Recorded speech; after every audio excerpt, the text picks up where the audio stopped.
Boa noite! Começando aqui mais um RH Entrevista. Hoje nós vamos ter uma conversa sensacional, um assunto que infelizmente é uma realidade e é recorrente, que é o assédio moral. Mas nós vamos ter como companhia hoje, aqui no RH Entrevista, a sensacional doutora Gabriela Alberto. Vamos conectar com ela aqui para que ela possa entrar na conversa e nós compartilharmos com vocês bastante informação legal, hein? Vamos lá. Doutora Gabriela, está me ouvindo? Está conectando, mais um momento. Opa, boa noite, doutora, tudo bem? Noite, eu não estou vendo minha imagem. Tudo bem. Eu Novamente, agora, você está agora vendo? voltou a imagem. Eu estou lhe ouvindo bem e vendo. Você também? Não, não estou vendo não, mas não tem nada não. Da outra live realmente aconteceu a mesma coisa. É algum problema que está lá no meu Instagram, mas sem Entendi. problema. Bom, a todos que estão participando, se não estiverem vendo ou ouvindo a doutora, ou mesmo a mim, por favor, nos avisem aqui. A princípio, eu estou lhe vendo bem. Bom, boa noite novamente. Muito agradecido pela participação. Ótimo ter Eu que essa conversa. agradeço. Legal, ótimo termos essa conversa de um assunto aí que é tão antigo quanto o trabalho e, infelizmente, uma situação que ocorre nas empresas, mas que vale muito a gente conversar, tanto do âmbito de recursos humanos, gestão de pessoas, quanto do seu aspecto jurídico. Então, o tema da nossa live será gestão de pessoas com assédio moral. Vamos debater um pouco referente ao trabalho, vou falar um pouco dessa área direcionada ao RH, o que eu vejo nas consultorias. E posso me chamar só de Gabriela aqui, tudo bem? Sem... Ah, com certeza. Então, a Gabriela vai falar um pouco sobre o aspecto jurídico e como que isso se encaixa, como que dá para nós trabalharmos em cima disso, enfim, esclarecer a dúvida de todos que estiverem aqui assistindo. Então, vamos lá. Vamos falar um pouco sobre como que se caracteriza o assédio moral. É um fato de uma violência psicológica recorrente. Como nós estamos falando sobre trabalho, vamos falar principalmente aí no fato do empregado para empregador, mas pode ocorrer também o outro lado da situação de um funcionário com uma chefia. Eu, dentro de CLTs que trabalhei na minha vida, consultorias, já identifiquei muitos cenários assim, até quando nós não qualificávamos isso como assédio moral. Era simplesmente chamado de um conflito interno. Só que quando isso se torna recorrente, causa danos muito graves e geralmente sobra para o RH cuidar disso.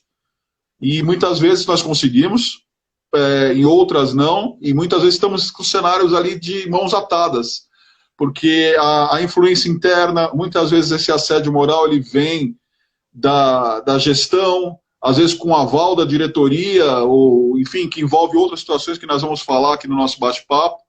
Então, para começarmos, Gabriela, eu gostaria que você falasse um pouco como que se caracteriza o assédio moral, como que é a visão do jurídico nesse aspecto. Fique à vontade.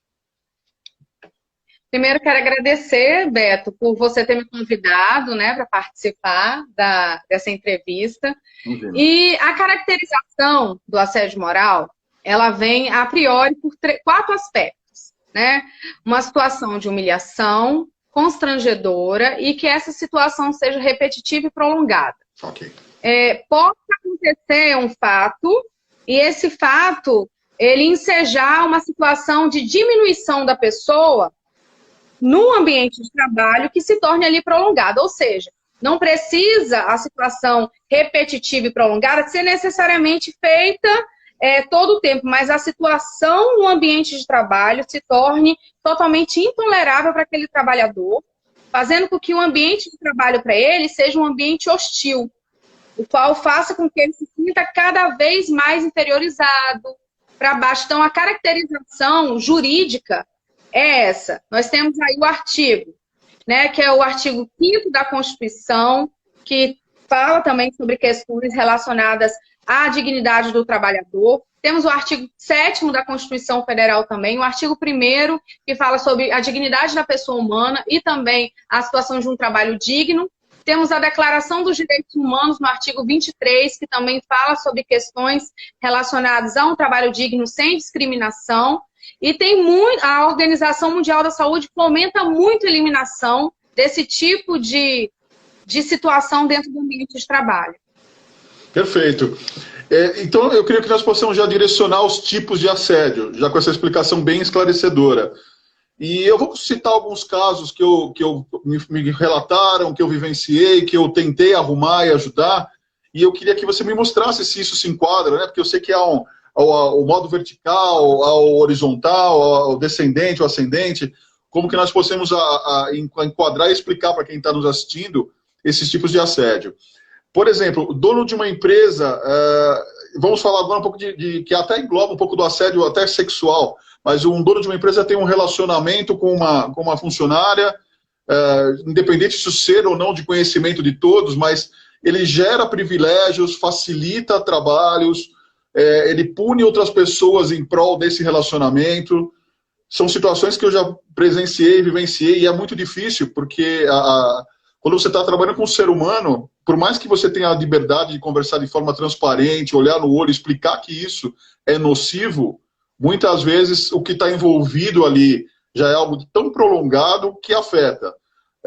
Vamos citar um outro caso, por exemplo, erros, né? Situações e assuntos principais que são ocultos. Eu já vi isso acontecer, por exemplo, de um dos líderes não levar isso para a equipe ou para um funcionário especificamente, um assunto importante, deixa ele cometer erros naturais, contrários àquilo que foi acertado. Já ouvi boicote de trabalho, de empresas, por exemplo, de aprovar o trabalho, uma liderança não dá o andamento devido e na frente demonstrar, ou até em reuniões demonstrar que está tudo bem, que está tudo certo, mas boicotar esse trabalho não fazendo a parte dela. Ou seja, o fluxo continua, mas ela interrompe o meio do caminho, e aquilo parece que não é produtivo. Só que ela se vende como um grande amigo, uma grande amiga, e isso complica. Então, são vários cenários de assédio moral que se caracterizam por ações comuns, que a gente às vezes até interpreta como um líder despreparado, como alguém que não entendeu o trabalho, mas na verdade aquela pessoa sabe o que está fazendo. Até uma coisa que vale pergunta, eu vou deixar você à vontade para falar sobre os tipos e sobre esses cenários de casos que eu te comentei, mas já vi situações recentes de empresários que não leem e-mail por preguiça e assumem claramente, falam, não gosto de ler e-mail, é muito longo, e nesses e-mails às vezes está relatado fatos completos que estão explicando coisas que acontecem na empresa, inclusive cenários de assédio moral. Então, como que a gente pode lidar com isso? Porque, por exemplo, eu como recursos humanos, eu como gestor de pessoas, eu tenho a facilidade de levar isso de ponto de conversar transparentemente com as partes. Mas eu também encontro a barreira das pessoas não estarem abertas a fazerem isso. Claro, há a minha responsabilidade em fazer acontecer e mudar a cabeça das pessoas, só que nem sempre isso ocorre.